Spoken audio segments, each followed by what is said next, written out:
Hello, everyone, and welcome to the Maple Run Unified School District first meeting of the Community Study Committee to examine the school resource officer positions, roles, and responsibilities. This was a committee created by the school board towards the end of 2020 to examine the use of this position in the school district and to do a full community dialogue about it. And so the members joining me tonight, my name is Emma Mulvaney-Stanek, and I'm serving as the facilitator of this committee.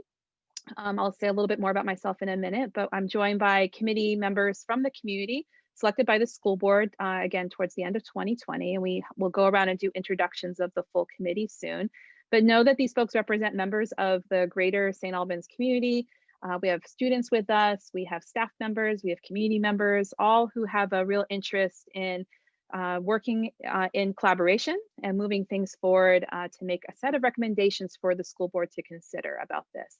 I will be serving in a capacity of just facilitating the process here and explaining kind of where we're headed and working with the chair that we'll elect tonight and define those duties soon enough. Just to get started, these meetings will be run both recorded for the public and open to the public. So we have a couple members of the community here tonight.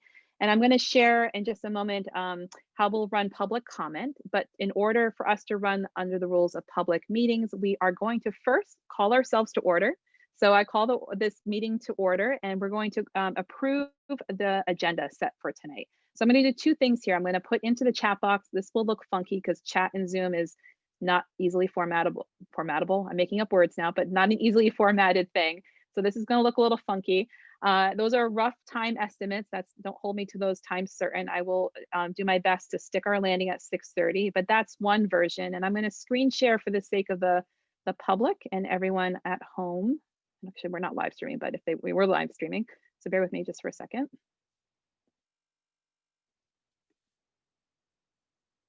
Does everyone see that, the agenda? Okay, great.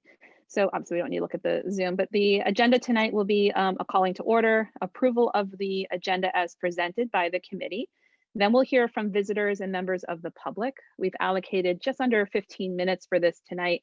And all visitors will be asked, you can read along here if you wish, but all visitors will be asked to enter the Zoom room with their full name in the display title, as well as a preloaded photo of yourself in the future. Tonight we'll bend this rule. If you choose to turn your camera off when speaking and being in the room with us. This helps to build a safe space. Many of us have been in online spaces for many months now, and for this to be a public space and to allow members of the public to sign on, we do have to create some parameters to make sure that we can maintain safety. If you'd like to speak during public comment, we're going to ask that you post your name into the chat function. That is something that is usually on most people's toolbars on the bottom. And we'll call folks in the name of the orders they appear if you'd like to speak to the committee. So the committee's here to listen and not respond. These are the same rules and policy that the school board uses in Maple Run. And we want to maintain, most importantly, a safe and constructive space where people can engage, be heard, and honor the experiences and lived experiences of those people in the room and those in the larger community.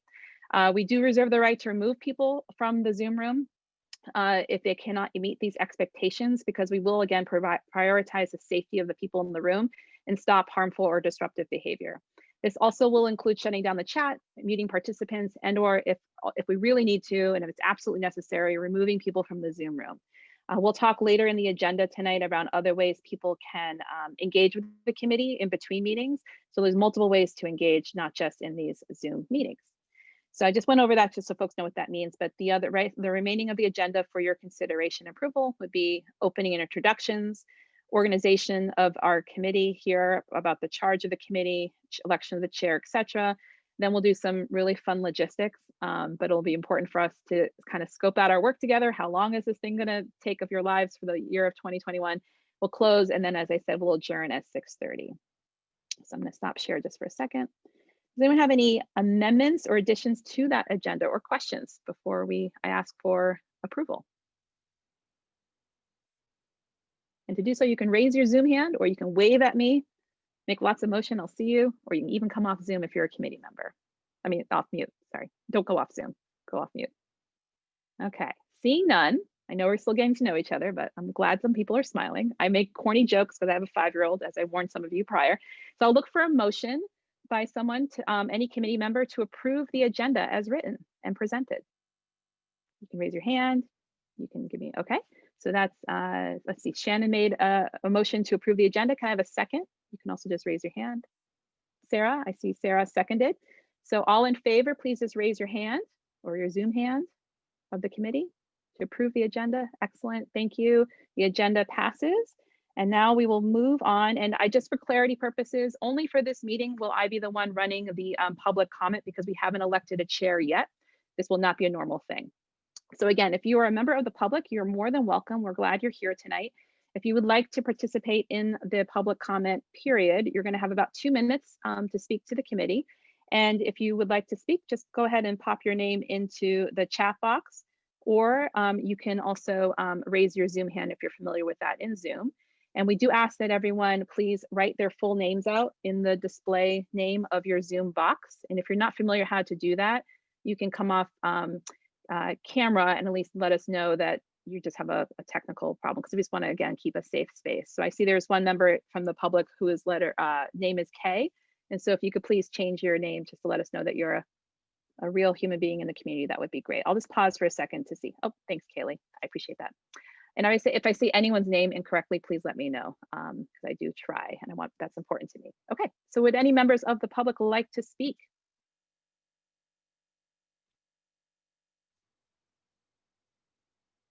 Don't jump all at once. Okay, we will have this on every agenda. Oh yes, okay, Paul? Great, go ahead. I guess I'll just introduce myself. I wasn't here to speak to offer an opinion or anything like that. It was more of just to see what it's all about. For those that don't know you, I am a police officer. I'm a lieutenant with the St. Albans Police Department. I'm in charge of the school resource officers. So I do have a vested interest in this group and curious as to where we're going to come out on the other side and what it's going to be like. Some of you know me and I've expressed my opinions that, I'm not set in my ways or anything like that. So anything that we can change now versus waiting towards the ends, I'm all for it, but I'm just here to listen and gather stuff. So with that said, I know you had mentioned earlier that we could interact later on or whatnot, but should any of you have any questions, I am very much available, either at the police department or most recently now as a temporary SRO, again, back at SATEC, as the SRO that was there is deploying with the Vermont National Guard overseas. So I am filling in while he is away. We opted to do that just because I'm familiar with the program and such. So again, I'm easy to contact should any of you have any questions. Thanks. Thanks so much, Paul, and thanks for being here. Anyone else from the public like to address the committee?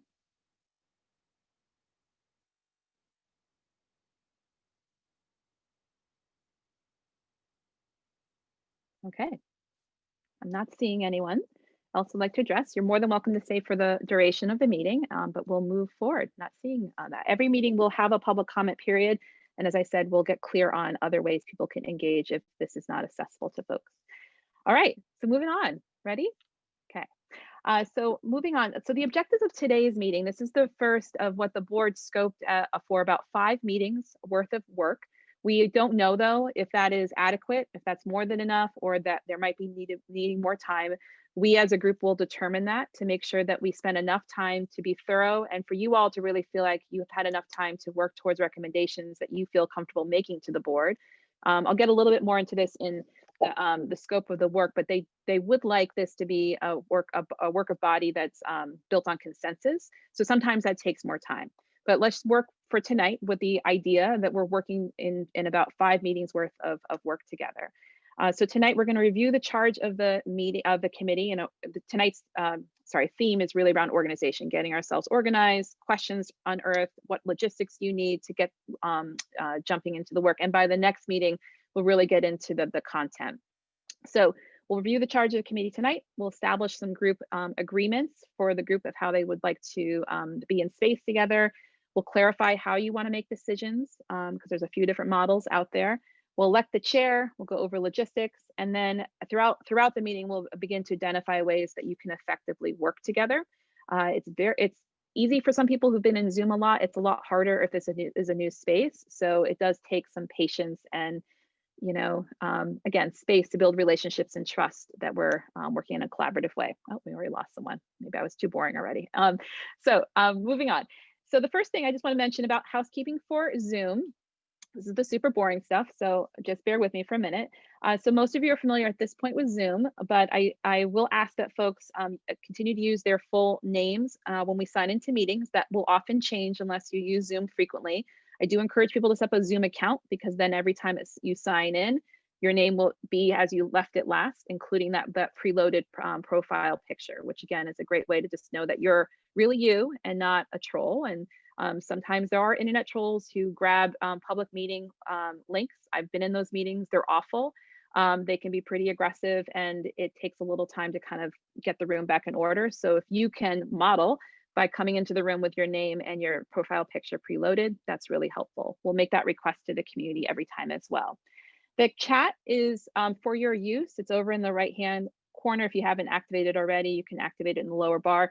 I ask that folks use the chat to keep it constructive and pertinent to the dialogue. The community has access to that as well. We'll see how that goes, but really let's make sure that's a constructive space. I'll be monitoring as best as I can, but that's really a place to put in questions or placeholders. If you want me to capture something for what we often call parking lot topics as a facilitator, that's a fine place to place it. Just so you don't lose the thought, but let's keep it productive, okay? And then let's see what else I want to say about Zoom. When you're not speaking, it's really helpful to be on mute. Background noise is annoying and it sometimes can hurt people's ears actually auditorily. So if you don't know where that button is, make friends with it, use it please. I can mute people, but I rather not do that when necessary. So you might hear people say, hey, mute yourself. Let's see, I talked about the parking lot. These meetings will always be public and recorded, so keep that in mind. This is a public record, so everything said here lives in the public record. Everything put in the chat, even if it's a private chat to someone, lives here and is public record. So if you haven't been a publicly elected official before, just know that anything that you wouldn't want said basically on the main street in St. Albans, you probably shouldn't say in the chat or in this meeting space. Even if we get super familiar and comfortable with each other, this is a public space. We want to make sure it's respectful and really eye on the prize about what we're trying to do together. The final thing before we get into introductions, I just want to say, going back to Zoom safety, is if we are, for some reason, the link gets compromised, and if it's out there and someone does come in, I've seen, I call them trolls because it's really a pretty harmful thing to do in a space where we're all forced to do meetings this way. But when people come in, sometimes they can impersonate folks with names. They can come in and look like they're Emma Mulvaney Stanek, but clearly they're not because it's a duplicate or something. They often don't turn their cameras on, but it's pretty quick and obvious when there's someone who's here to disrupt, not to be part of the community. And I want to distinguish that's not people who disagree with what the committee's doing or have a strong opinion about it. There is a way we can tell the difference. So if someone is being disruptive, they're being harmful, we will remove them from the room. If at that point, because sometimes people say, this has happened to me personally, people can sometimes Google people really easily online and find things and start putting it into the chat when they're being particularly aggressive and targeting. At any point, just know that I'm in charge of the room. I will make sure we clear the room as quickly as possible, but you are allowed to turn your camera off. You can go on mute, you can mute your computer. And I will come back and let you know when it's safe and we've cleared the room from that aggressive behavior so we can proceed, okay? That's important for me that everybody feels safe and heard and that we all have that commitment together to keep this space functional. Sound good so far? Great, I'm blowing your minds, I can tell. Okay, all right, so let's move on. I'm glad people laugh sometimes. All right, to an opening for all of you to consider. So I'm gonna go ahead and screen share one more time because I have a prompt for you so we can do introductions and get to know who's in this room. So I always have a little minor anxiety about screen share moments. So just bear with me. So this is the agenda, which we've already seen, Emma. Okay.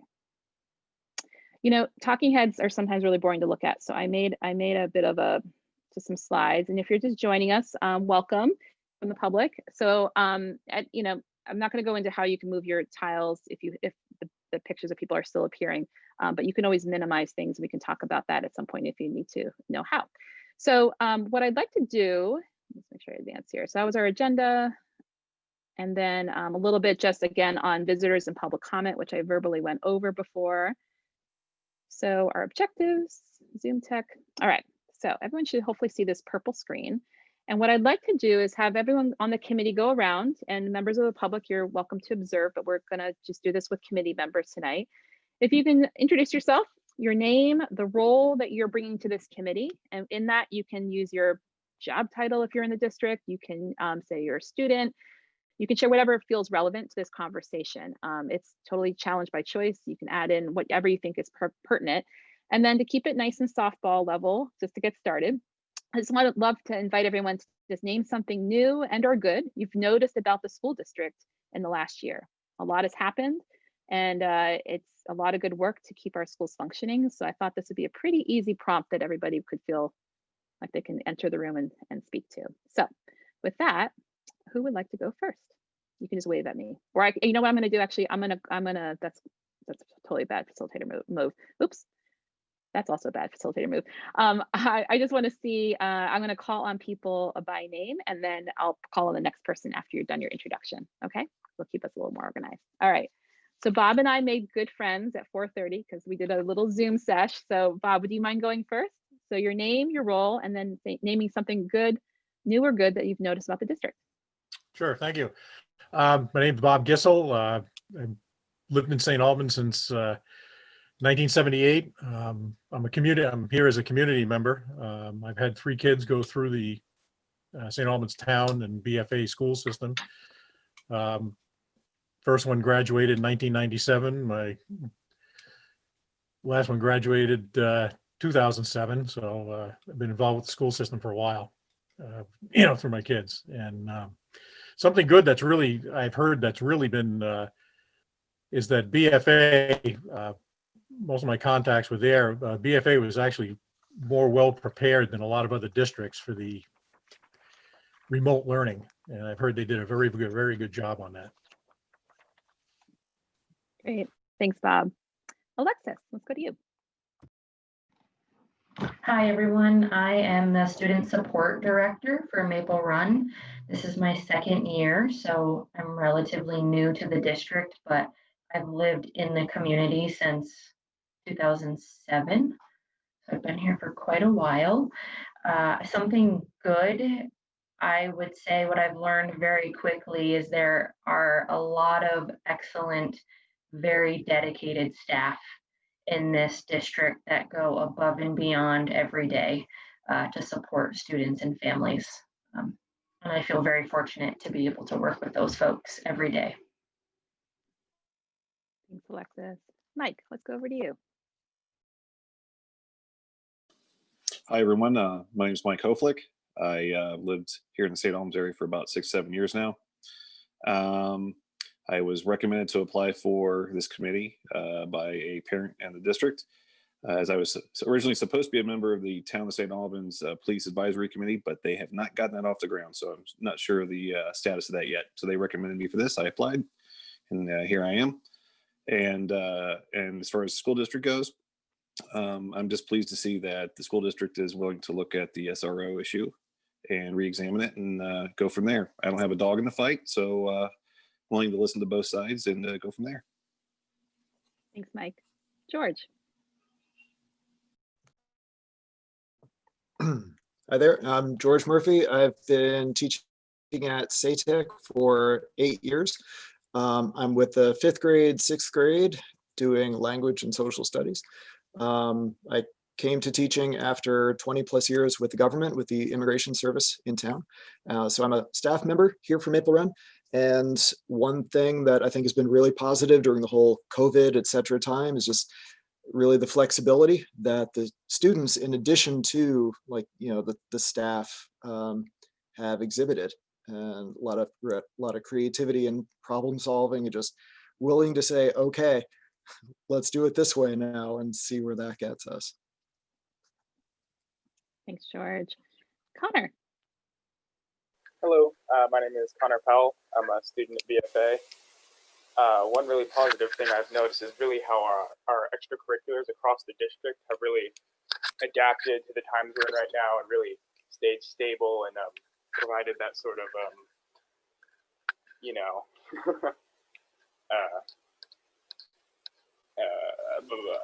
you know what I mean. Great, thanks, Connor. And for the member of the public who just joined by phone, it's just a reminder that the committee is going to do their business. You're more than welcome. Thanks for joining. And we've moved past public comment, so if you can stay on mute, that would be great. Thanks for being here. All right, moving on. Shannon.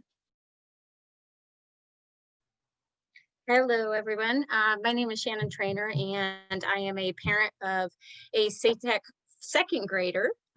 We also have a younger daughter who will be going through SATEC in the next couple of years. And one positive thing that I've noticed is the staff at the school has just been amazing through all of this. And we truly appreciate each and every one of them and their dedication to the students. So we really appreciate that as well. Thanks, Shannon. Sarah. Hi, everyone. My name is Sarah Biggie. I'm a behavior specialist at St. Albans Town School. I've been here for, I guess, 15 years. I have to think about how old my son is to figure that out. And I work as a behavior specialist 5th through 8th. I recently received a certificate in restorative practices through the IIRP. And I have a background in social work.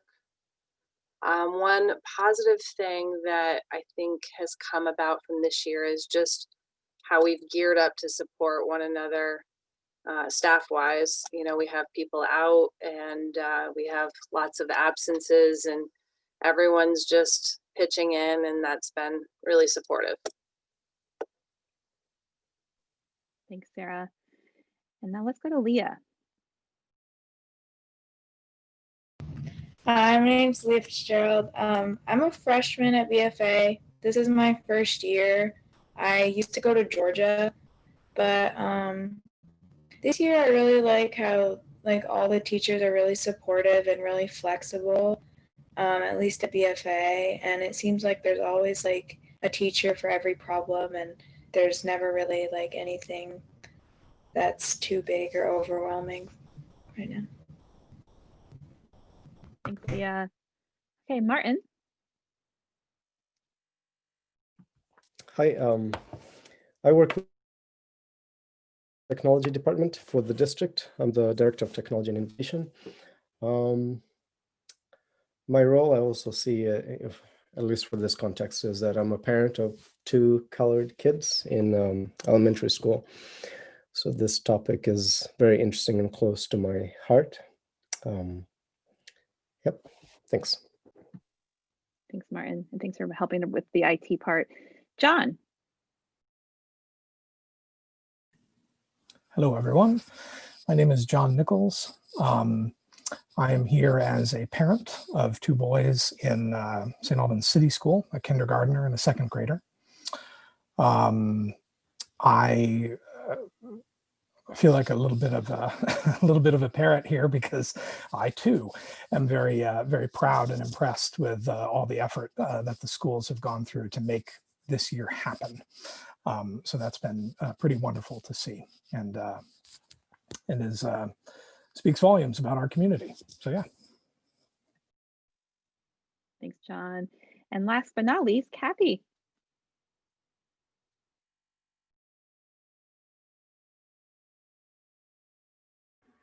Sorry, my computer didn't want to listen to me.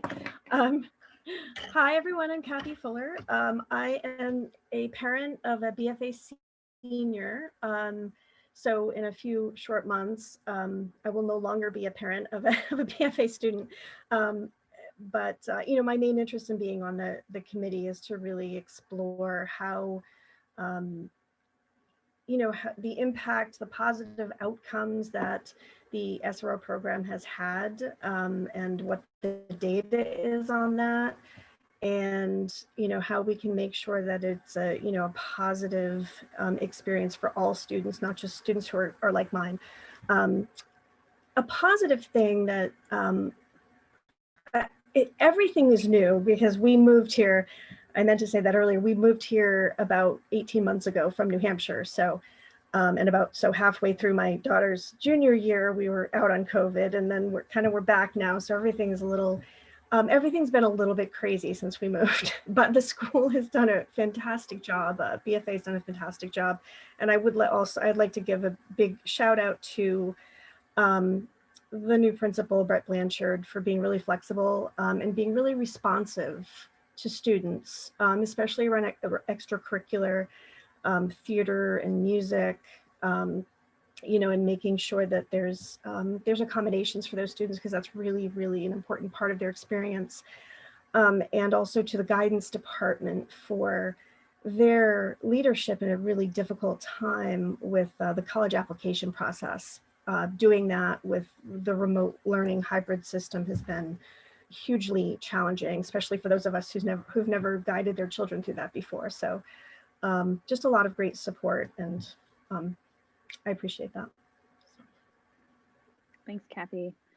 And I'll round out the introductions for the committee as the facilitator. Members of the public, we again love that you're here, and we're going to not do this in every meeting. And this meeting is again about organization, so we're not going to get into the great details of the SRO topic tonight.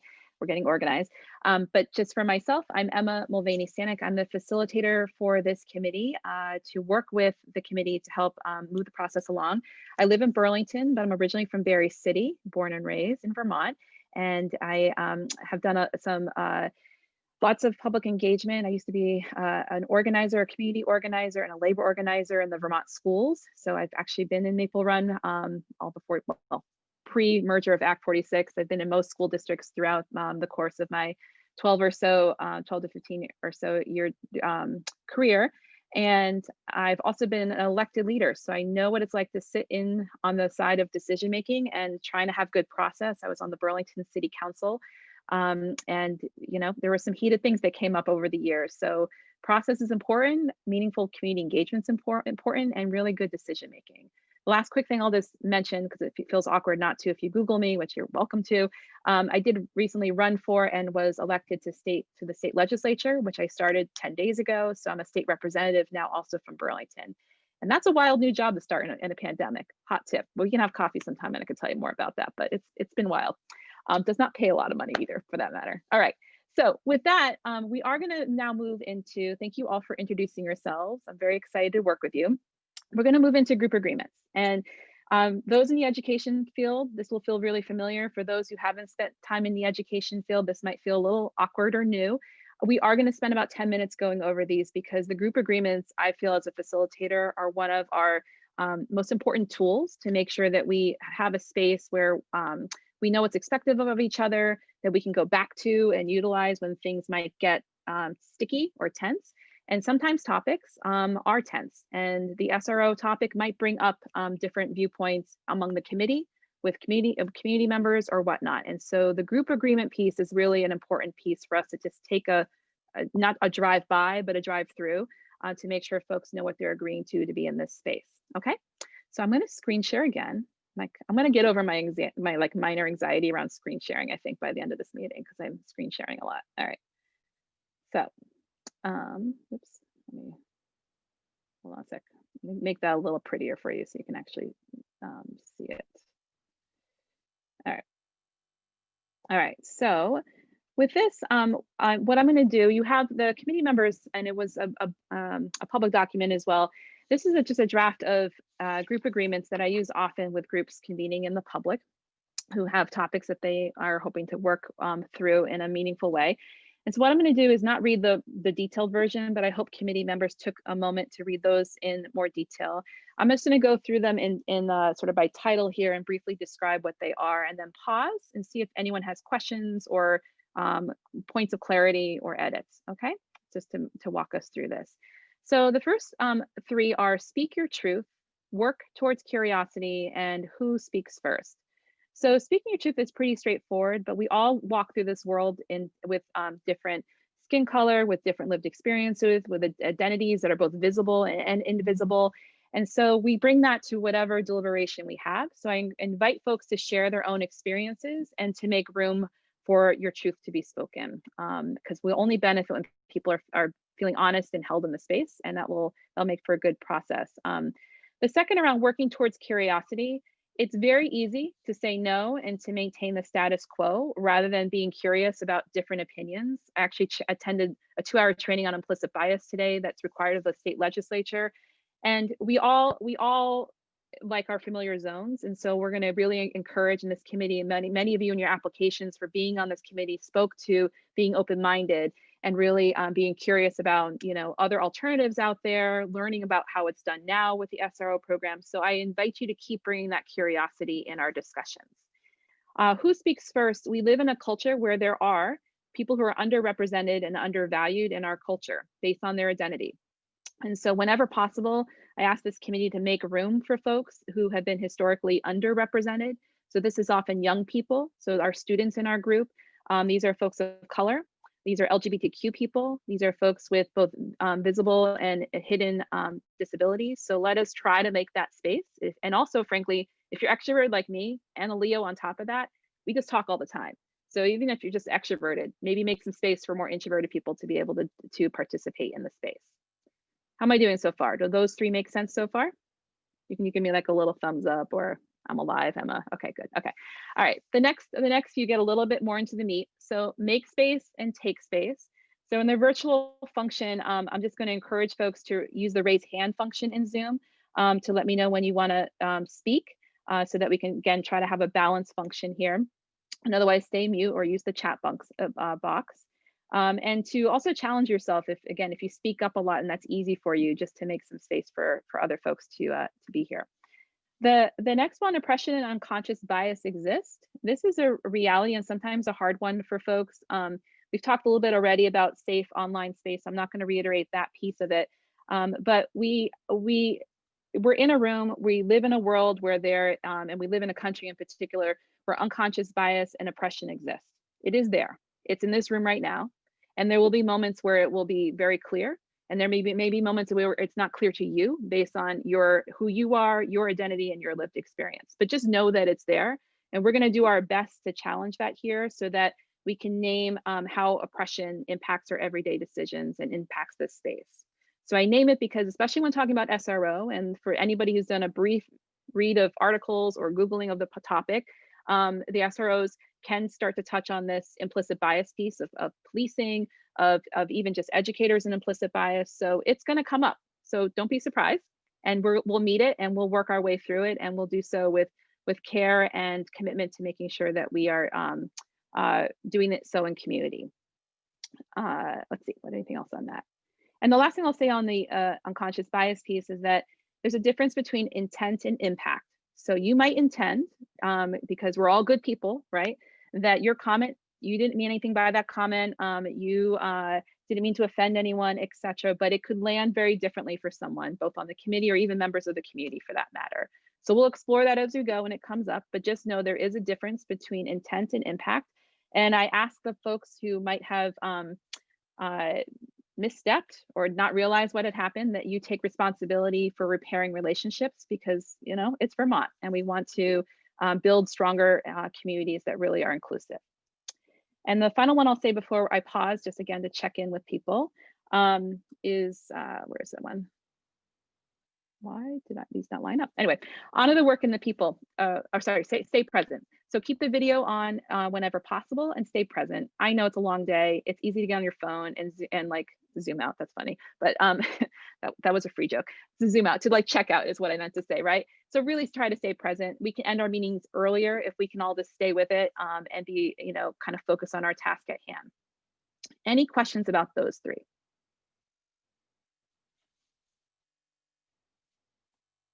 You're an easy group. All right, this also might be the Vermont politeness thing, so we'll see how this goes. All right, the next few I'm gonna just batch together because the last come from a book, which I highly recommend you pick up someday. But the next one is about honoring the work and the people. So, the school district is, and the school community at large is the work of multiple generations of people, multiple teachers over the years, multiple support staff, multiple students have gone through, community members, parents, school board members, you name it, SROs who've been there. So we must both honor the work and the that's done come before you and what's ahead. So we want to honor and know that people have come and done a lot of work here, and we want to really build policy and decisions for the community here today and the community we want in the future. So just really making sure that we acknowledge both of those pieces, because sometimes they can seem in conflict with each other. And then the final piece here comes from a book called Emergent Strategies by Adrienne Marie Brown, who's a brilliant writer, in my opinion, who just writes these really succinct pieces around knowing that change is constant in the work that we do.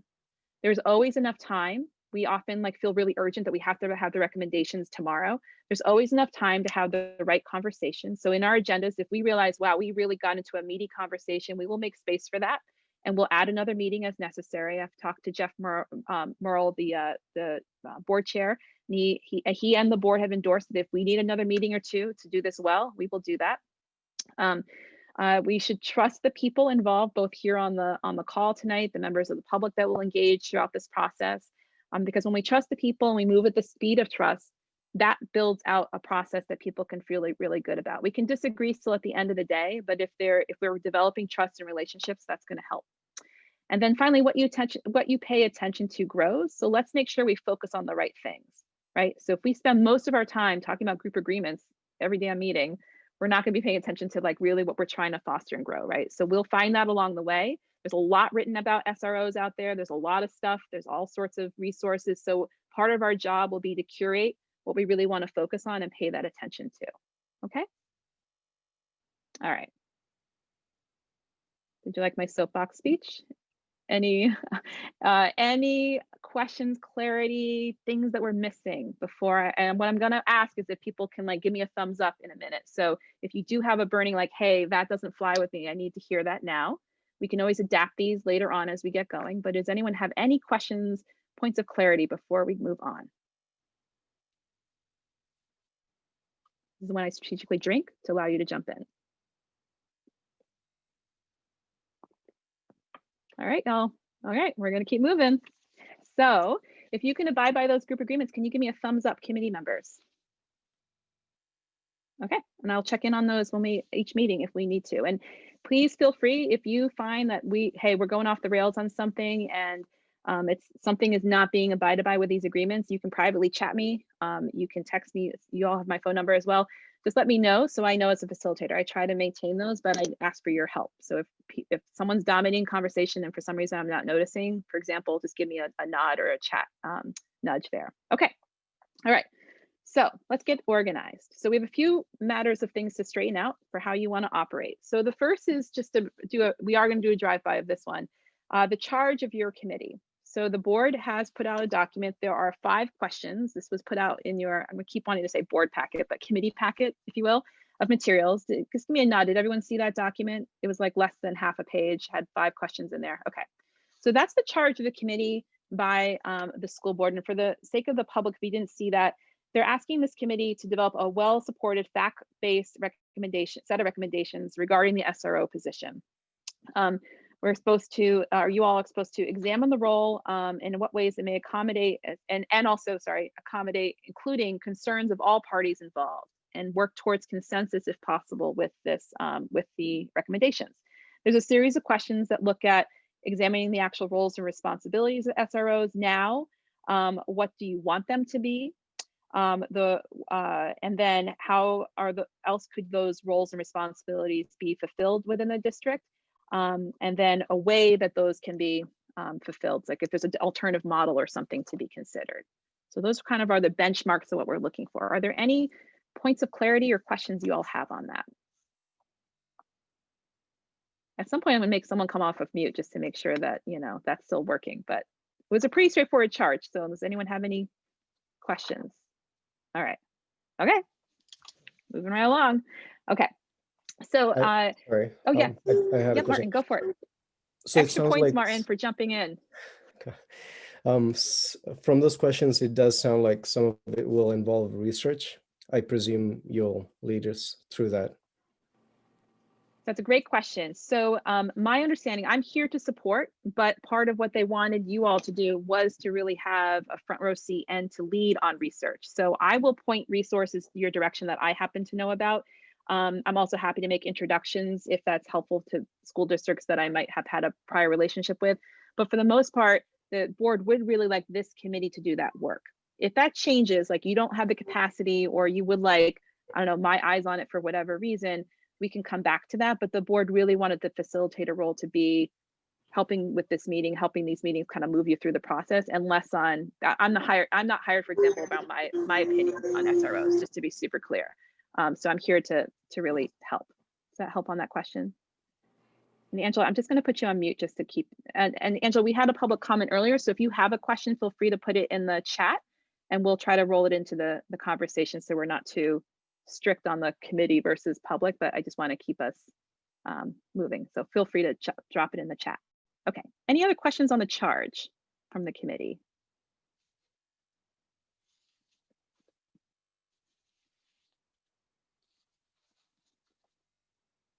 Okay. All right. The next piece I just want to see if there's any questions about is how to work as a public body. This again might be new for some folks. So I mentioned a couple things before, that everything we do here is recorded in a matter of public record, which means that if someone were to request a copy of the chat or something beyond the minutes, like all the recordings, this is going to be available to them. This also means that we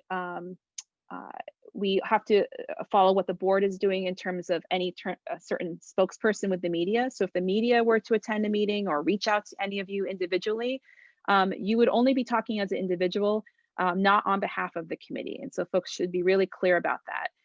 The board chair actually asked that any media requests officially on this work go through him and not from the committee, that you are all like an appointed body to do your best thinking and then work together as in terms of your recommendations and putting them to the board. And I think in general, my recommendation is that if people individually start, sort of going off on their own and talking to the media or putting your own, comments and analysis out there in the community, it can get a little confusing. And this is where we have that dialogue and discussion. And after we're done the recommendations, that's a fine time to kind of weigh in individually. But my recommendation is that we create some cohesiveness of this group as we work together for 5 meetings and then go on from there. It can just get very confusing if there's multiple people speaking out in the community. That's not an attempt to limit people's free speech by any means, but it's an attempt to kind of keep us working and together. Does anyone have any reactions to that or questions or challenging of that recommendation?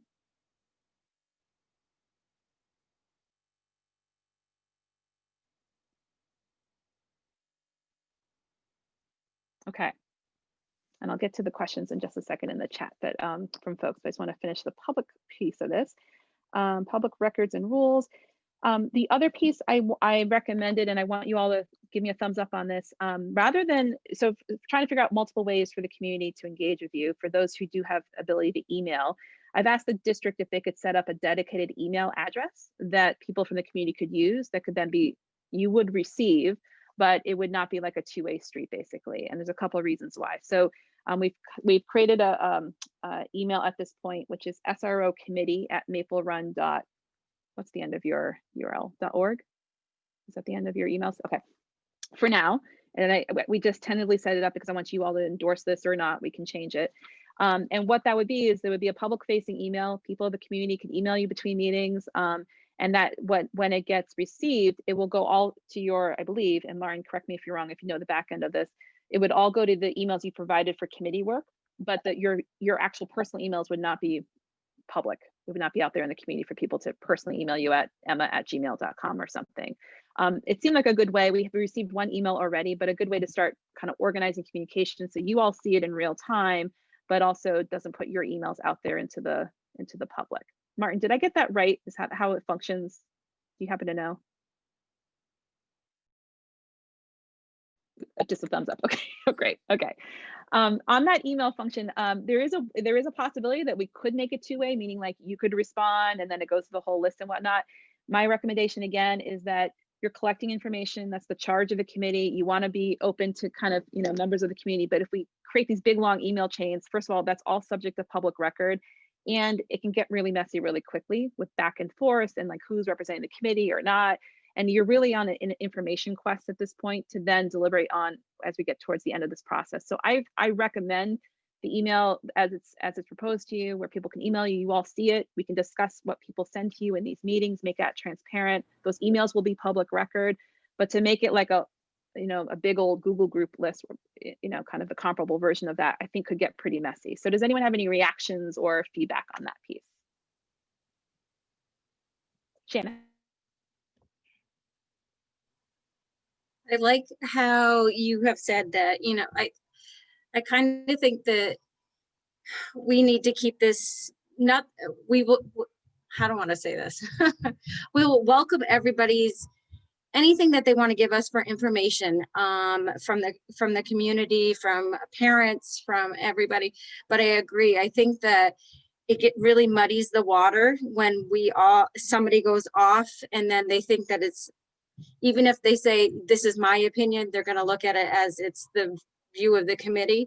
So maybe we could come up with something that says, you know, that we say, we are working together as a committee on this. We will welcome any feedback you have. I will take that to the committee and just kind of leave it as, you know, not putting anything out there yet from the committee and having it reflect on us. The same way with the email as well.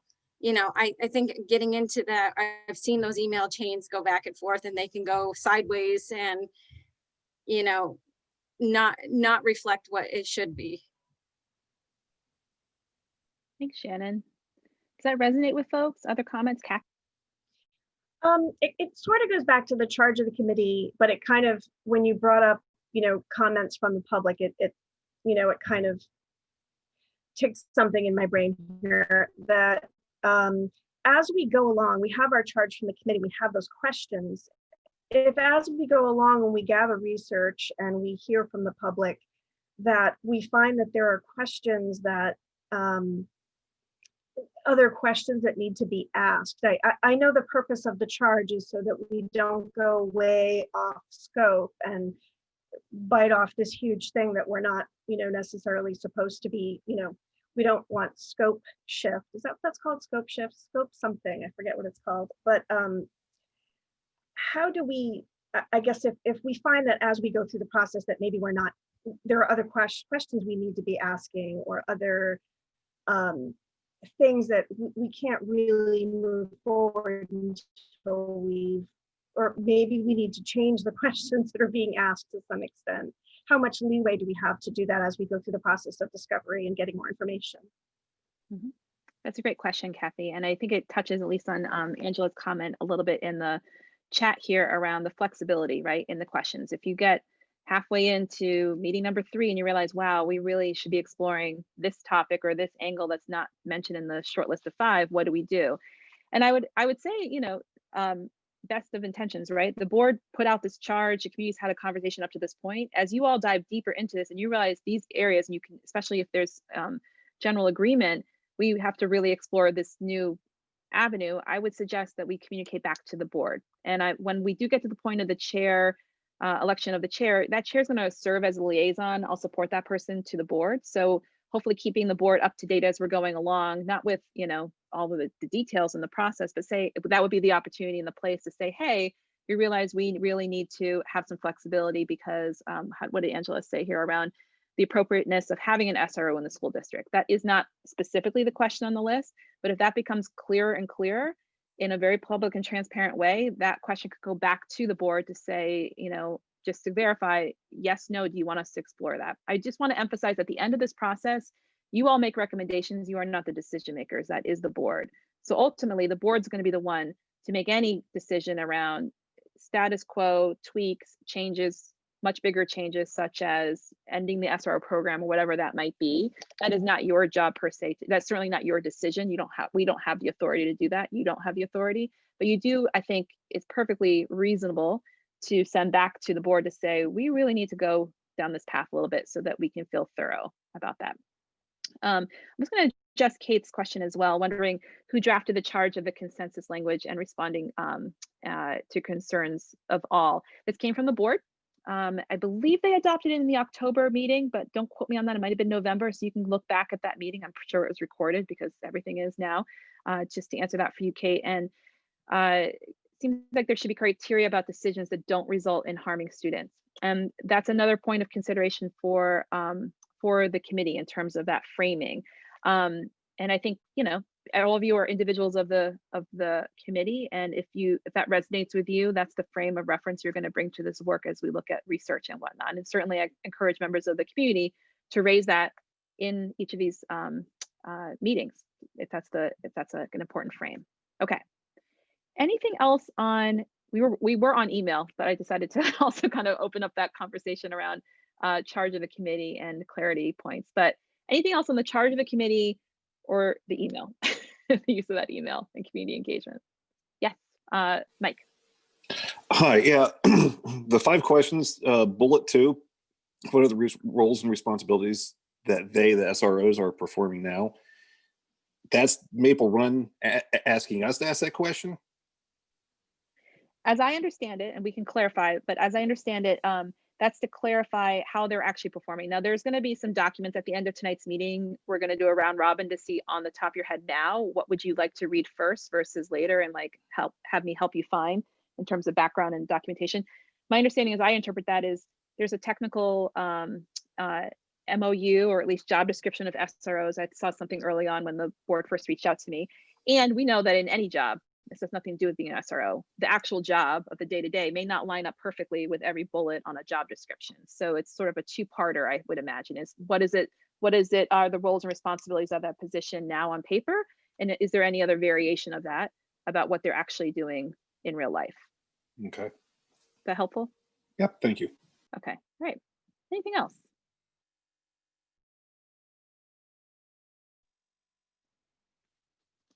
Great, okay. All right, so to my beloved email, can I just get a kind of a thumbs up from folks? Are folks willing to try that out? That one-way email where there's going to be a front email that's SRO committee at maplerun.org, and I'll put that in the chat in a second for the sake of the public, that the community can use. And then when someone emails that email, it will go to the emails you provided for committee work. And then that way you're all seeing it in real time. You don't have to rely on me forwarding it to you, etc. So is that okay for us to try out? We can always tweak it as need be. Good. All right. Some people know the reaction button in Zoom. That's level 2. We'll get to level 2 eventually because Zoom updates have put a whole lot more fun things in there. All right. Okay, friends, we're going to move on to the discussion of the chair duties. And what I'd like to do first is give you a suggestion of how I at least propose the chair function be, to make sure that the committee endorses, yes, that's what we want our chair to do, not just Emma's pretty good idea of what the chair should do. And then after we do that, we're going to see if there's any folks among the committee that would like to serve as chair, and or if you want to consider a different model like co-chairs or whatnot. And then we'll do an election. Okay, so hopefully by the end of this piece of the agenda, we will have a chair, and that person in the future will work with me to kind of run these meetings as a partnership. So with that said, I'm going to do one more screen share. You're all going to be sick of these by the end. Okay. So this is just up for discussion. This is not how it needs to be, but I suggest that these, how many are there? Five kind of core roles that the chair would do. So they would work with the facilitator, which is me, to prepare the agendas and oversee also, if we have like 5 things that want to be researched between, this meeting and the next meeting, just really making sure they're sort of monitoring who's doing what and following up with committee members who've been delegated certain tasks in between meetings. Sometimes there's also kind of in between meeting decisions, like more minor decisions about like what should we include in this agenda or not, that the chair would make decisions on behalf of the whole committee. Those will be very processy. They're not going to be of any content or significance. They're really just helping me keep the trains running, if you will. The third duty would be to call the committee to order. So basically opening up the meeting with the community. I would be here to support you and hold your hand, and to run the public comment period. I think it's very important that members of the community run community dialogue whenever possible. So hopefully this was my last foray into public comment facilitation, but that would be the job of the chair in the meetings. And I could handle the rest of the meeting, but that's an important piece for I believe the chair to serve as the leader on. Serve as liaison, as I spoke before, and then present the recommendations at the end of this process to the school board. Now that is not set in stone. You could do it as a delegation or a team. You can like divide it up all as you want, but right now, at least be at this point, the point person for getting those recommendations and probably going to that board meeting when we're ready to kind of walk the board through the recommendations. There's also a chance to share leadership and do a co-chair model for a whole host of different reasons. One is maybe it would be important for this committee to have a student and an adult co-chair it, because students, obviously are a major component of the school community. Maybe it's important to have a different combination, someone who is male identified and female identified, or gender non-binary identified. Like there's a lot of ways you can split it around the reasons for that. And sometimes a partnership helps chairs make decisions together, and where some folks might have a blind spot where the other person has more experience. So this is your decision. Just really want to emphasize that. So I'm going to come off screen share here and see what reactions you all had on those duties, first of all, and then also any reactions to a chair co-chair model. So I'm going to probably just do at some point, just to prepare yourself, if you don't like to talk, I probably at one point in this conversation, I'm going to check in with everyone in the committee just to make sure people's voices are invited in. You can tell me, yep, that sounds great. Or yeah, I would like to get a word in edgewise, Emma, because you talk a lot. Okay, so who would like to kick off? Martin. Just a question. So once the chair or chairs are chosen, what responsibilities are left for the facilitator? So my job would be so designing the agendas, helping all the back end stuff of making sure stuff is organized. I was asked to help in particular with drafting of the recommendations. So keep getting that into a document that the chair / committee doesn't have to solely write and draft. I was also asked to help a little bit with pointing you all in the right direction with various points of research that you might want to check out. Not with, I have a bias, everyone has a bias, right? But to help point you in certain directions if y'all want it, as well as to help make connections as necessary. So it's unfortunately a lot of work still, but the chair can take on as much as you like. I am contracted for a certain amount of money. And I'm keeping track of those hours. And if they're all used up, I'll communicate with the chair. And if they're not used up, I'll communicate with the chair. Other questions or reactions to the responsibilities? Alexis? I'm wondering if we could clarify that recording the meeting minutes should, in my opinion, should also fall under the responsibility of the chair. Okay. That could certainly be an amendment, especially if I take the bulk of facilitation mode. It's very hard if anyone's facilitated and taken minutes at the same time. I'm not saying this is what you just said, Alexis, but that would be certainly a role for the chair to do, is do the documentation part once we get through public comment, and I could do the public comment minutes too. What are folks' reactions on that for the minute taking, for the chair to take on that role? George? I think it's kind of a lot in terms of it. I don't know about our overall time frame here for a sake of like 4 or 5 meetings, but thinking there might be a lot to coordinate, deal with, and get up to speed on in a live kind of setting, and really kind of feeling that out. I know if I try to walk and chew gum at the same time, some days it works, and many days it just doesn't work as well as I think I'm doing it. I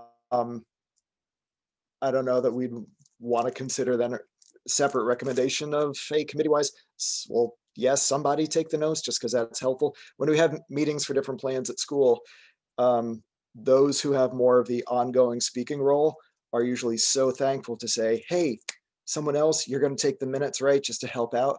And that just seems to alleviate a lot of the stressors in that during the moment type of meetings. Just a reaction. Thanks. Yeah, thanks, George. Yeah, there's a lot of ways we can do this. So first of all, it can be shared. You can, I mean, if someone really is living for a title, you could be the clerk. We can give you a title even if you want to be the dedicated note taker, to share the work, if you will. I'm a big one of sharing note taking, so no one has to do notes every single meeting, but it's really up to you. And I can also coach people through that process. If you've never taken notes for a meeting before, I want to make this inclusive. So especially if the young folks on here have never taken minutes before, why would you have taken minutes before? You probably take notes in class sometimes. First of all, you always have the recording, hot tip, and you can go back and watch that if you missed something. But it is something that is we want to make accessible to folks. So other reactions on the note piece around who should hold that. Anyone else before I call on Martin? Just want to make space for anyone. No, I will call on you, Martin. Don't worry, I will get to you. Anyone else want to jump in before I go to Martin? It's called stacking. All right, it's all you. I just wanted to strongly concur with George.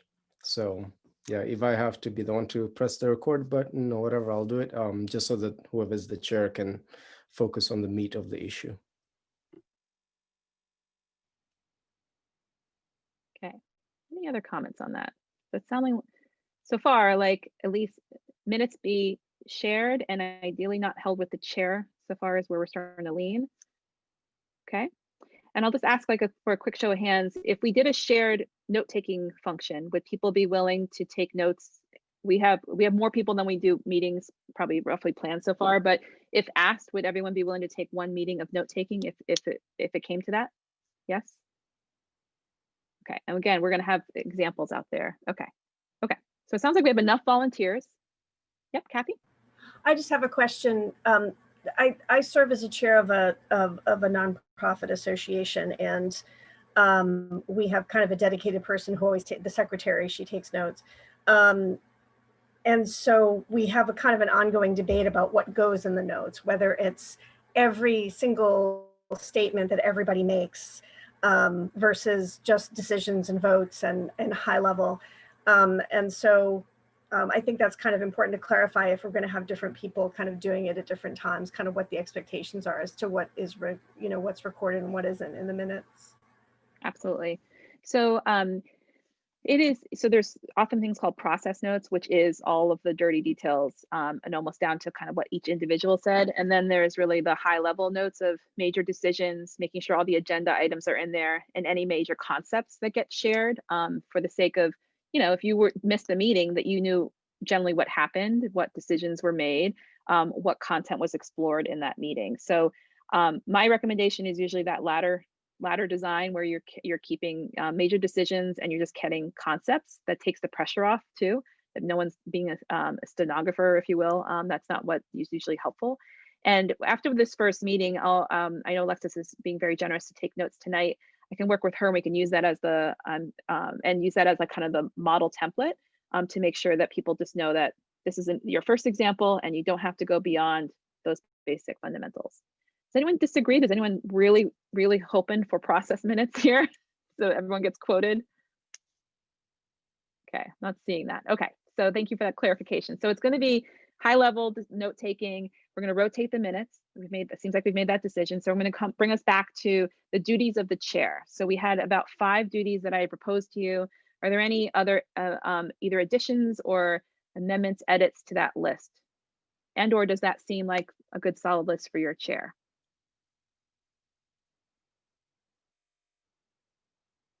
Does anyone need me to screen share that again? Are you ready for your pop quiz on the 5 things? I'm just teasing. Okay. All right. Okay. So with that, I just want to again make sure we're moving together in consensus so far before you decide how you really want to make decisions. So thumbs up, those 5 things work for everyone? Cool. All right. See, who needs the Zoom thumbs up? Your thumbs are all way more beautiful than the Homer Simpson, or even if you do the skin tone version. All right. So we've confirmed those responsibilities. So now I'm going to open the floor for anyone to self-nominate. This part does not need to be super formal. Does anyone, I know a couple folks, I'm not going to say who in case you change your mind and I scared you, but a couple folks did express the interest in the chair role. And so I'm just going to open it up. And even if someone puts their name out before you put your name out, I am going to keep asking you if more folks are interested. And then if there's more than one, we can revisit the co-chair idea. Or we'll ask folks to say a little bit of why they're interested in serving as the chair so we can make a decision.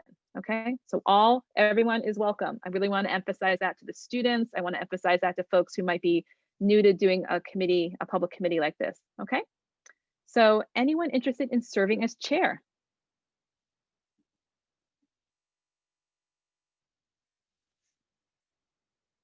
Wait, let me drink something because that usually cues someone to talk. Okay, anyone interested?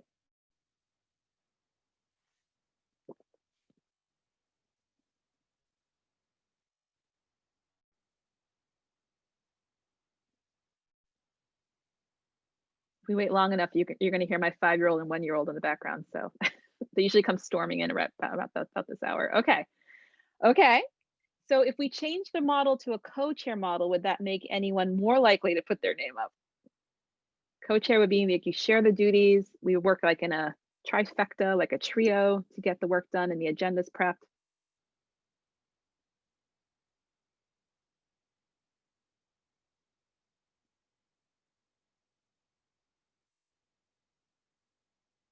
John, you know, you always wait someone out. I was like, I am a stubborn person. I can wait. All right. So John, you raise your hand if it was a co-chair model. Is that what that indicated? Do you want to come off mute?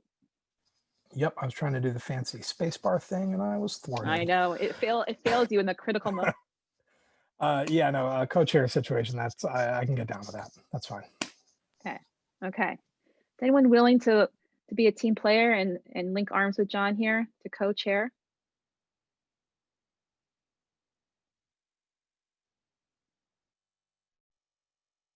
Shannon, awesome.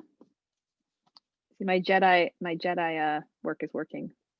Shannon, thank you. Do you want to say anything? I am happy to co-chair with John, if that's okay. And I think it's just sharing the responsibilities. I know everybody's pretty busy in work and homeschool and everything. So I think that the co-chair model is probably going to work appears that it will work the best for all of us. So I'm happy to share that responsibility. Great. Thanks, Shannon. Anyone else? Just for the sake of absolute inclusivity. Any of our students? Zero pressure. I'm not trying to put you on the spot. I won't even look at you. I promise. I'm not looking at your screen. Okay. All right. So assuming that we have two nominees who would like to share the role as co-chairs, those look like our nominations. So without any further, I think, discussion needed, are folks ready to vote on the co-chairs?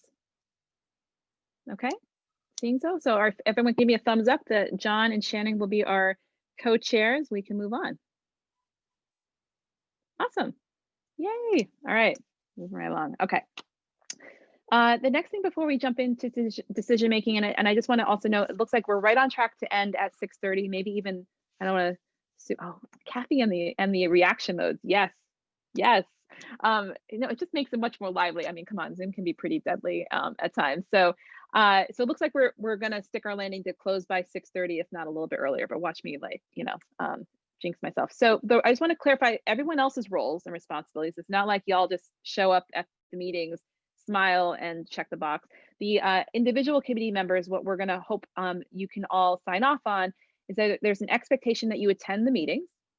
Obviously stuff happens, emergencies happen. So it's not gonna be like, okay, you miss one meeting and you're out, but that is an expectation of this committee. So we're gonna do our best to schedule the meetings at the end of the meeting here. We're gonna talk about meeting dates, but we're gonna try to make these available to you in your schedule. So please plan around it, be there, really reserve it for kind of emergency situations where you have to skip. We will figure out a very doable but delegated and sort of shared task of doing some research and outreach. Now that might feel terrifying to some, that might feel exciting to others. I will hold your hand through that and make it really clear and easy about how to do that. It's going to be a lot of, I'm contacting you on behalf of such and such committee. We're reviewing our SRO program. Can you send me, you know, your community's or your district's SRO MOU or things like that. It's going to be very accessible, pretty easy to do, and I'll help you with those pieces. It will also kind of like work together as a committee to make sure being super clear what that is and isn't, so that folks, you can do your own research on your own. However, I'm going to encourage us all to really commit to reading what we collectively say is the core stuff you all want to discuss. Because if someone does all their research over here, but then ignores what the committee is gathering, it's going to make for a very disjointed conversation for folks. Does that part make sense? Yeah, so what the committee decides, like, hey, we want everyone to review these 3 documents by the next meeting, that's the priority stuff. If you are an overachiever and you want to read more, well, you're invited to do so, but we all have to kind of have the same kind of core knowledge to be effective. Martin, I see you came off mute there. Do you want to jump in? Question. So there'll be a mode for the committee essentially to agree what the core stuff is? Yeah, I think we'll feel our way through that, but I think, for example, at the end tonight, I'm going to ask everyone what's at top of mind, what you're already interested in sort of tracking down. And if it's a really unwieldy list, that's where I'm going to work with the co-chairs to kind of narrow it. And if you're really like, hey, my thing got cut, then you can always like bring it back up and suggest, but we're going to try to really keep that a doable amount of work for folks. Because again, the internet is endless. There's endless resources out there. And I think what we'll all also work with the chairs with is how to organize that. So both public members of the public can access what you all are finding and putting together, like maybe a Google folder. I don't know what the platform is at Maple Run, but some central place so stuff can live there and people can easily kind of have a resource folder with what we find. Okay. Okay. The last two pieces for individual members is just a reminder that we're going to not speak to the media. If there is any need for a spokesperson to either talk to formally invite guests to come to a meeting to attend or whatnot, those will be made through the chairs or myself. And we'll just have that process to sort of like have a bit of vetting of who's officially speaking on behalf of the committee. But the media stuff is going to be only held by the board. That was a request again from the board chair. And then the final one, which we're going to unpack more probably at the next meeting, maybe that will come up a little bit at my final question for you a little bit, but how we engage the community further besides this email, this wonderful email, and these public meetings, like what else feels important to do? Like how else, because that's another piece of a data point, another piece of information. It's more than data. It's like really getting a sense of the school community, the larger community, how folks, what they're thinking about. And so we'll, each of us will, you'll bring those thoughts and ideas, but like there might be elements where students might be asked to go back and like do some, I don't know, a student survey or something to get student input on this or whatever feels right and not too unwieldy, right? Because we also know that this isn't, the board did not ask for this to be, a popularity contest or a head count or anything like that. This is really about quality information and making a quality decision and not about like who was available to respond 40 times on a survey or something like that. But there might be elements where you all help with the community outreach piece of it as well. Okay, that's easy. 4 things, right? All right, we're almost there. Thanks for hanging in. Okay, so this may be a very short piece of conversation, but I do want to now just touch on before we get into the meeting dates and then our closing question, how you want to make decisions. The board asked, it was a recommendation, but if you want to send a different note back to the board to say we're going to make decisions differently and here's why, this is up to you. But the board asked that we try to make decisions by consensus. Now there's a formal way to do consensus decision making, which is really long and laborious, and it's because you really want to work through everyone's concerns, etc. It takes a lot of time. And there's a more informal way to work towards consensus. So there's that model.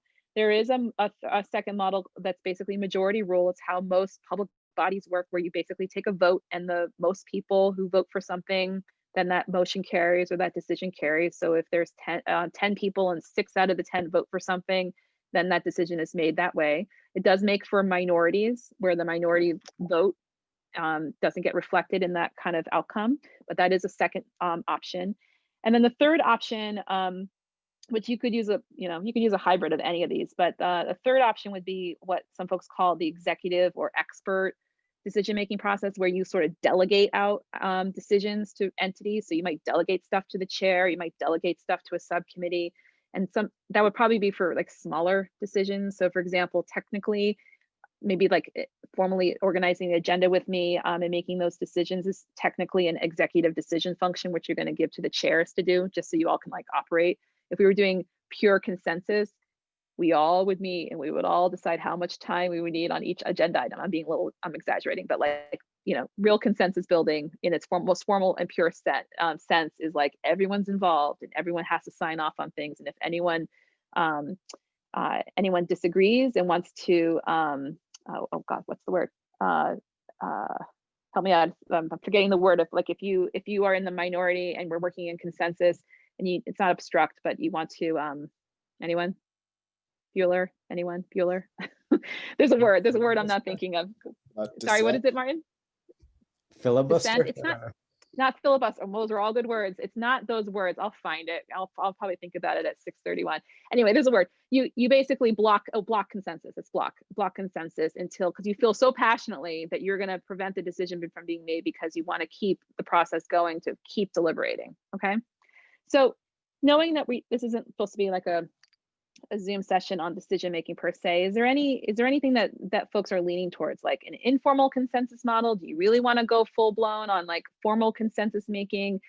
Do you want to do a hybrid at any times? I'm looking for someone to kind of throw a suggestion out of what feels like a decision making process that you can feel good about, because that's ultimately what the board's asking here, is that you all feel like you can sign off, yes, that committee process included my voice and I can feel good about the process we used together and how we came to decisions. So any of those kind of models speak to anyone? Anyone want to put a kind of like a proposal out there of how we should make decisions?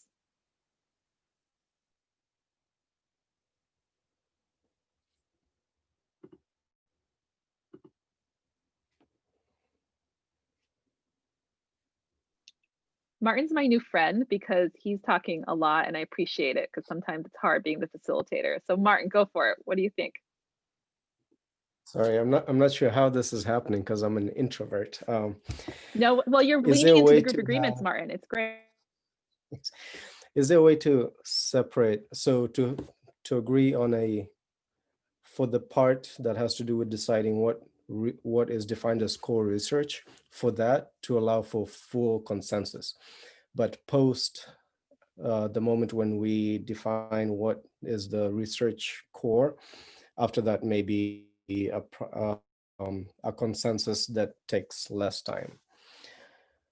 I'm just in terms of defining the research, like in terms of like what's core, I'm just worried about maybe including fringe research as part of the core, and because of that apprehension for that portion, I'd prefer to have a more lengthy consensus. But after that, once we have the same reading materials, then I would be okay with maybe a more prompt form of consensus. Mm-hmm. It's a little bit of a hybrid there. So as we get going and kind of getting clear about what we're all going to focus on, having that have some meaningful, fuller discussion that might take some more time so people can really sign off on it. So kind of classic consensus. And then when we get to further down the road, either recommendations or whatnot, a little bit more informal consensus that can be a little bit more concise in the timing. Okay.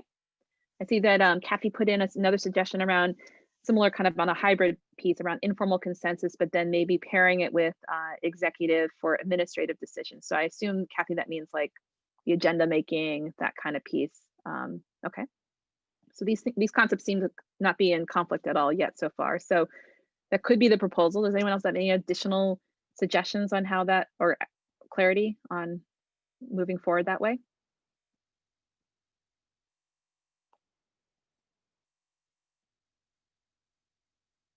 Okay, see, oh, yep, Sarah, go for it. I was just going to support the informal consensus. It sounds like we're not making the actual decision. We're just putting in some information to the board. So it seems like that would be appropriate.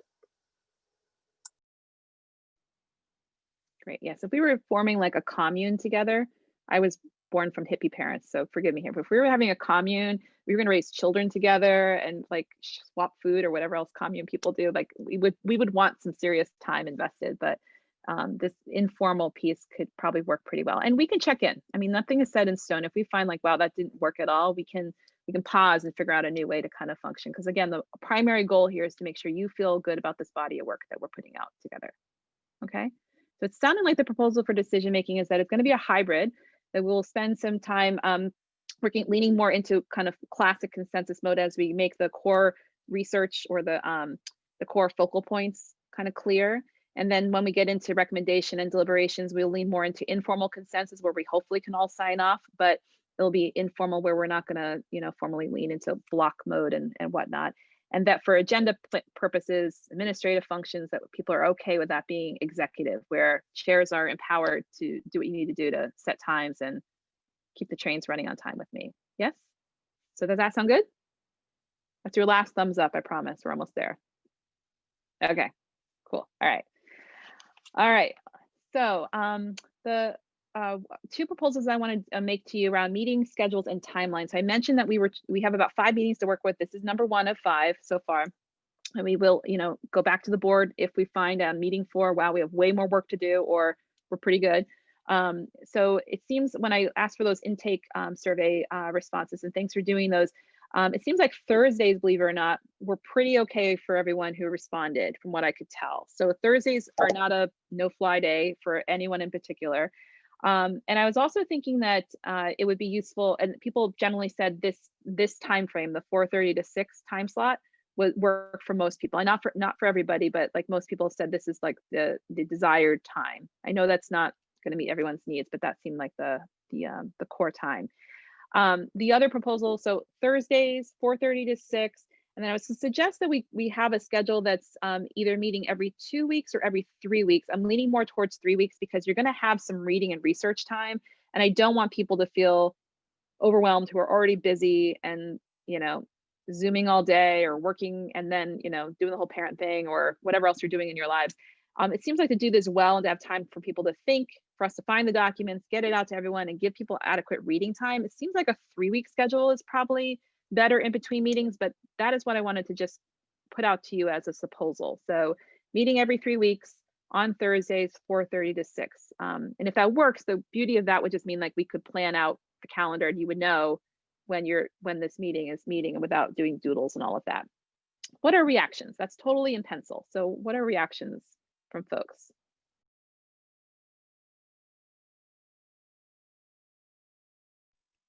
I can see people sweating already as you're checking your calendars. So don't panic. It's just a proposal. So yep, Shannon. So as a parent, 4:30 to 6 is a little tricky getting kids off the bus and trying to get somebody here with COVID to watch them. My husband's an EMT firefighter, so he works 24-hour shifts. So that's a little tricky for myself personally. If it could be a little bit later, that would help a little bit better, getting somebody here to help when he's not here. Of course. And Shannon, what does a little bit later mean? Just so we know what that 5:30 later? You can say later. 5 or 5:30 is perfect. Yeah, it's just Okay. the, getting off the bus, getting them situated, and then getting somebody here that works in 4. Okay. So 5:30. Also, just by the way, I generally think that people's Zoom attention expires right around 90 minutes, maybe a little like 75 minutes or so. So while sometimes discussions might need to be broken up, I don't think it's effective unless we had breaks and that cuts into people's personal times and whatnot. But like these meetings, I'm thinking are going to be workable in a 90-minute chunk or so just for planning. So if we were to do 5 to 6:30, would that be doable by folks here on the call? 5 to 6:30? I'm seeing some thumbs. Mike knows I love my thumbs here. Okay, I lied to you all. That's another thumb. Oh, bad facilitator. Okay. All right, so let's go with that. So looking out, and I'll put these in email, and Alexis, maybe you're all over it in the minutes, but don't stress about it. I'll put it out in email to everyone. So just to be clear, I think, and you all can tell me if we want to have the first official one be the 4th or the 11th, because tonight's a random Tuesday. I might actually suggest we do the 11th. First of all, I want to remind us that we need to take the time we need to take, and the board doesn't have a drop dead date hanging out there for us. So I'd rather, it might take some time to get these initial first pieces of documents, identified and put together and then out to you to read. So perhaps we start on February 11th and then do every 3 weeks after that. Does that sound okay? Does anyone want to shout no? Forever hold your peace. Okay. So starting on February 11th, and then every 3 weeks, so it'll be February 11th and 1, 2, 3, then be March 4th, and then so on until we get to meeting 5. I'll put these out for you. 5 to 6:30 will be our meeting times. And at this point, we're following the lead of the school district. These will be on Zoom. It would be lovely. And someday I look forward to meeting you all, and I'll probably embrace you because I miss touching people that are not my children. But we will have to be on Zoom because of the pandemic. I would ask your consent, by the way, before I embrace you on the streets of St. Albans, but we'll have to be on Zoom. So just be prepared for this meeting platform. All of your backgrounds, by the way, look totally fine. I neglected to tell you that in this Zoom public meeting land, people can sometimes screenshot you and zoom in into the background. So just a quick reminder, wherever you are, to just make sure that you don't have anything you wouldn't want your mom to see or whatever, or a random public to see, because people do weird things on the internet. So just keep that in mind as we continue in Zoom. Okay. I'm gonna move us to our closing question, and it's gonna be a question that I'll ask everyone to answer unless anyone has any other logistics question. Kathy, you see me, you came off of mute, so yeah. I do. Just about someone from the community had asked me about how these are going to be available to the public. For example, if people aren't able to be here in the Zoom call, is the link going to be on the school board website, or how can they access it later on? Great question. I don't know the answer to that, so I will let you know. I imagine it will live on the website somewhere. Or Alexis already knows? Yeah, go for it, Alexis. Yeah, the recording and the meeting minutes will be posted on our website.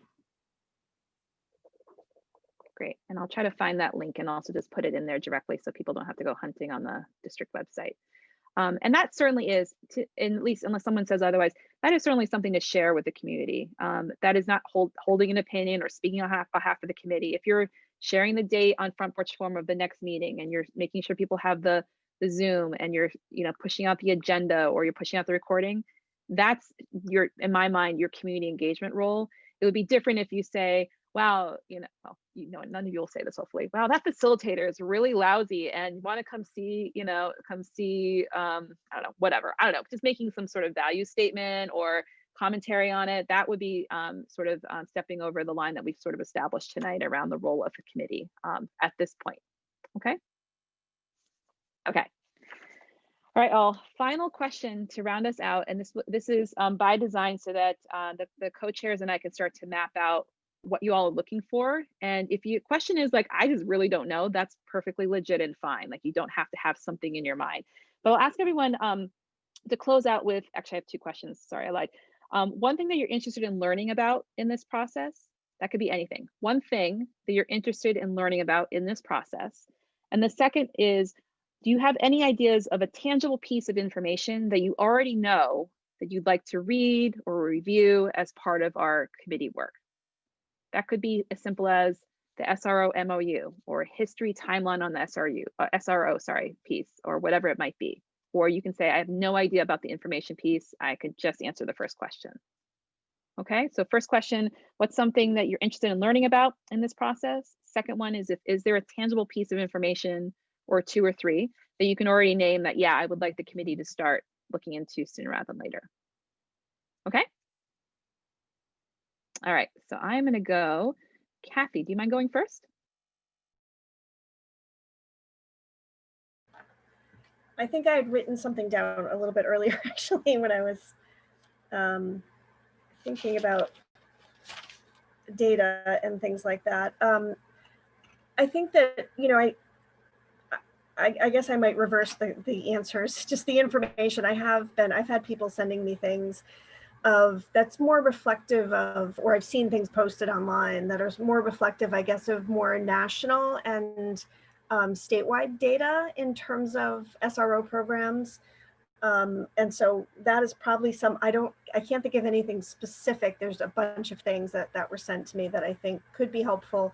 It may be things that, many other people already have access to. So, but it would be, but if it wasn't part of kind of what other people were presenting, I would definitely, kind of cross-reference and make sure that that was presented. But I think what I'm more interested in learning is the piece that I haven't really been able to figure out in terms of, or haven't really seen in terms of, what the original goals of the SRO program were, what predicated it, what sort of made people say, hey, yes, we need this program, and put it together and make it a reality. And what are the local kind of metrics and the history of the program in terms of, meeting those initial goals and and kind of who's assessing that. So I think sort of that's the piece that, I feel like there's a lot of other data out there, but that's kind of the piece I'm kind of interested in because I haven't really been able to track that down. So. Great modeling, Kathy. That's exactly what I'm curious for. That's helpful. Thank you. John, do you mind going next? Not at all. Similar to Kathy, something I'm interested to learn is, what is the proposed, purpose or design of the SRO role. It's new to me. It didn't exist when I was in school, or it didn't exist where I went to school. So I'm curious about what the goals of the district were when they developed it. Very similarly, I have a handful of articles and studies that I've read that I'd happily share with the committee. I don't have the names of them off the top of my head, but yeah.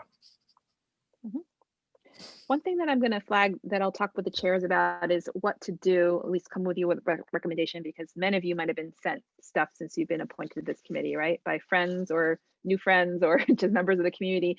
So we'll figure out, kind of going back to that piece around having consensus around what are our core documents, and then maybe what's additional reading, which is really up to you, and how to just handle that space, because we want to make sure that we're making room for all information out there. Okay, so thanks, John. Leah, can we go to you next? What are you interested in learning in this process, or pieces of information that you already know that you'd like us to track down? I think I'm really interested in the student aspect. That's one of the reasons I signed up, is like seeing how students could be of use, and like my voice could be of use to this committee, because like we do see the SROs a lot. I really don't know much about it, but I'm completely open to learn and about other students as well. Great, thanks, Leah. So really the student voice, because you all see the SROs more than anyone else probably on this call. Great, okay. Connor, you just happen to be next on the block. This isn't the student block, but you're the next block on my screen. Do you mind going next? Sure. I don't have any tangible evidence, but something I'd be interested in learning about is how the SROs in our community view their roles and responsibilities. Thanks, Connor. Oh, thanks, Connor. Bob.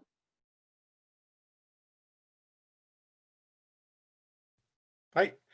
I'm really interested in seeing what their role is in the school.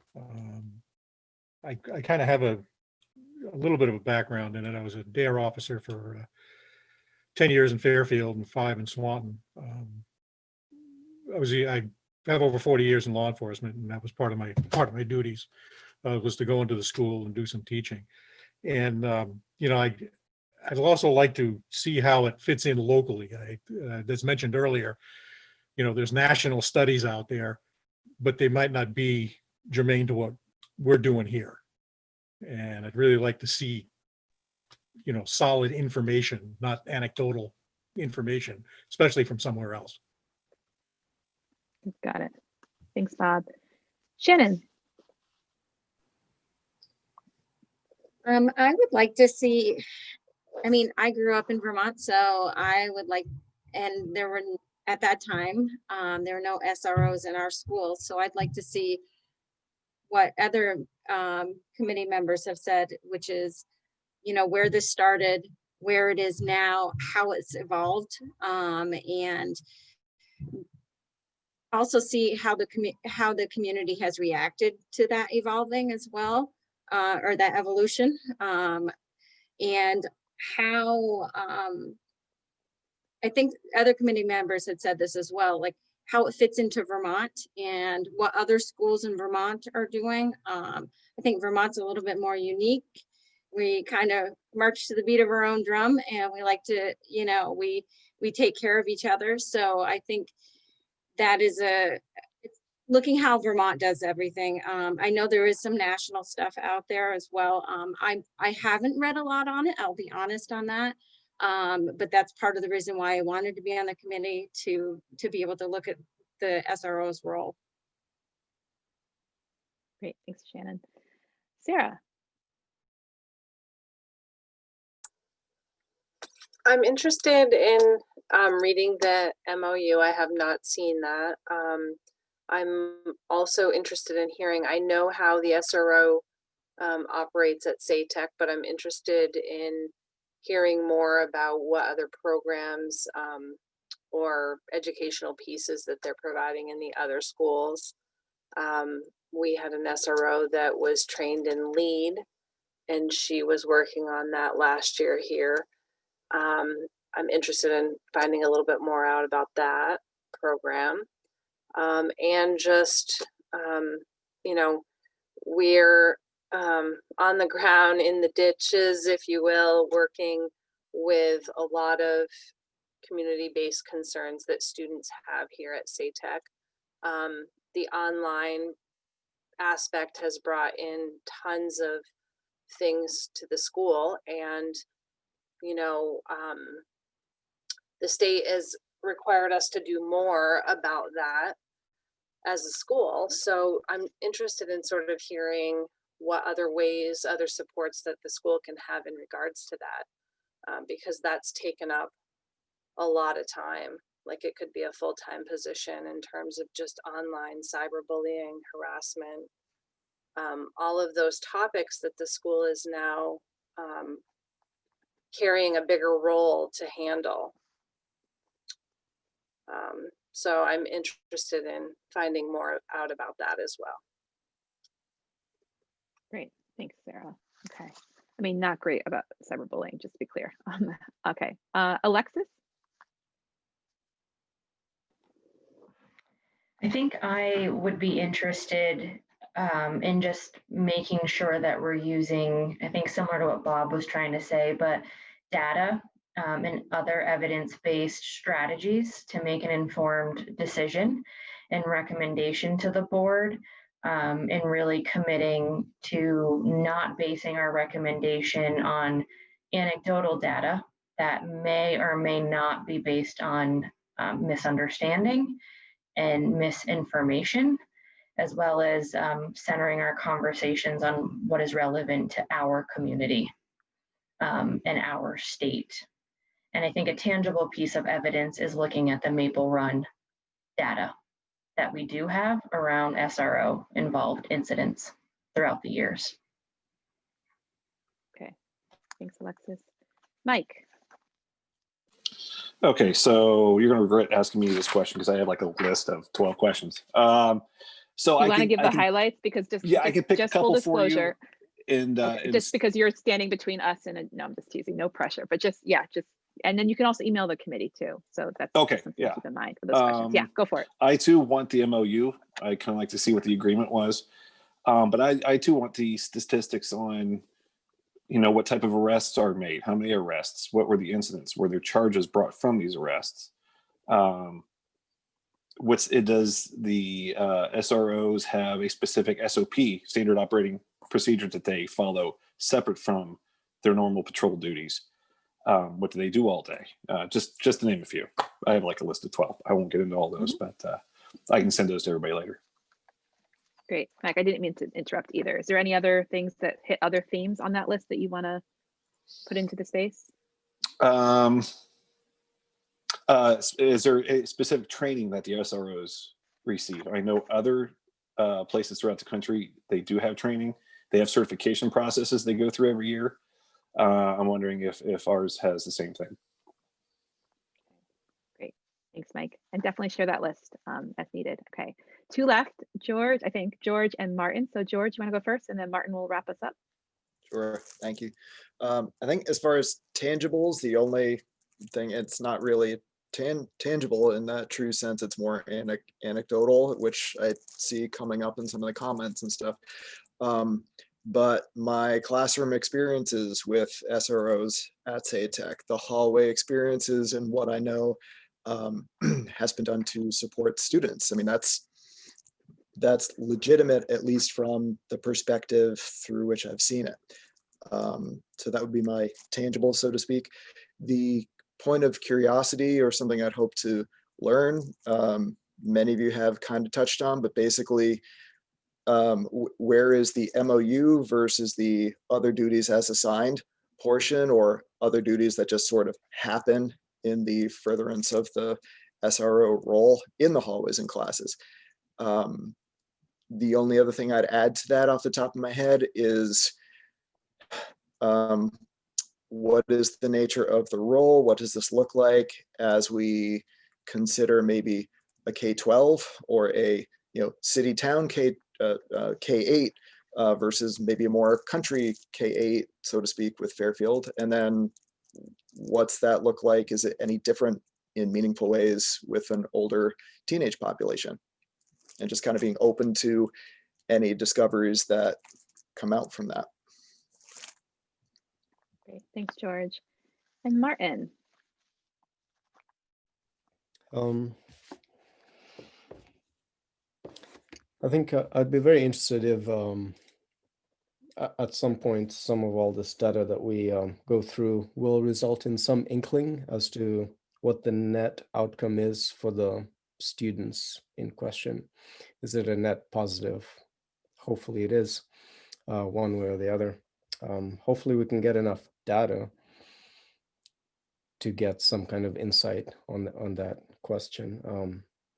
And then I'm hoping that we are able to have the capacity as much as possible to read the data and analyze it as scientifically as possible, because obviously you can make statistics say anything, you can pretty much make data say anything. Two intelligent people can come to the different conclusions reading the same data. So I'm hoping we can come to some objective reading of the data that will end up with a positive benefit for students. Okay, thanks, Martin. And thanks, everyone. I took copious notes on my end here just to really capture what you were all saying.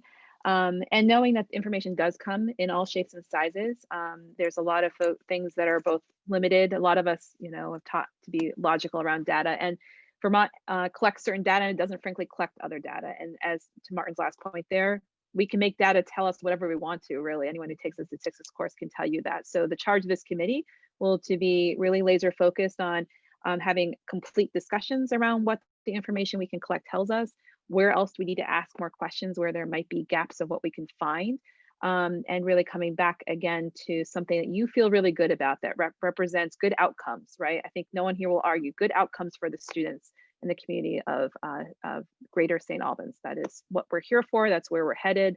That's what we hope to come out of this work.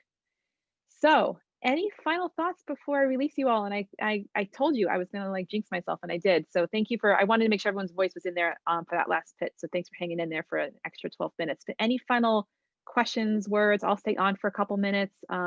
It will be recorded, but I'll stay on for a couple minutes. Mike, did I see a finger? Yes, thank you. Can you share that email address for us to talk amongst ourselves? Yes. Yes.